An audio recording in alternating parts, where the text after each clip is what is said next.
ये लिटिल ईरानी रेस्टोरेंट है और इनके जो मालिक हैं वो यहाँ पर ख़ुद बना रहे हैं सारी चीज़ें। कि अगर आप देखें तो इनसे पूछते हैं कि ये क्या कबाब बना रहे हैं, क्या बना रहे हैं।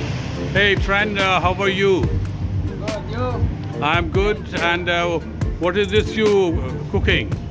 I'm cooking kupite kebab. Kupite kebab. Kupite kebab. Okay. And what else? And juje kebab. Juje means chicken. Chicken kebab. Chicken skewer, yes. Okay. Thank you. Thank you. How many customers come to your restaurant? Now is low season. Low season. Little bit, but it's enough. Enough Okay. for me. Okay. But always we have customer.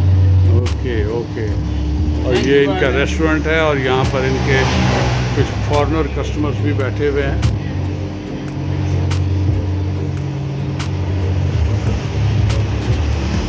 और ये सड़क किनारे restaurant है और बड़ी खूबसूरत location लगती है और साथ इसके और भी बहुत सी दुकानें हैं। ये मोटरसाइकिल खड़े हैं, ये मोटरसाइकिल किराए पे भी मिलते हैं यहाँ पर।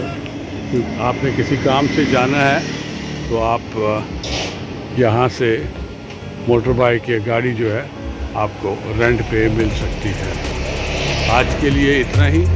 खुदा हाफ़िज़।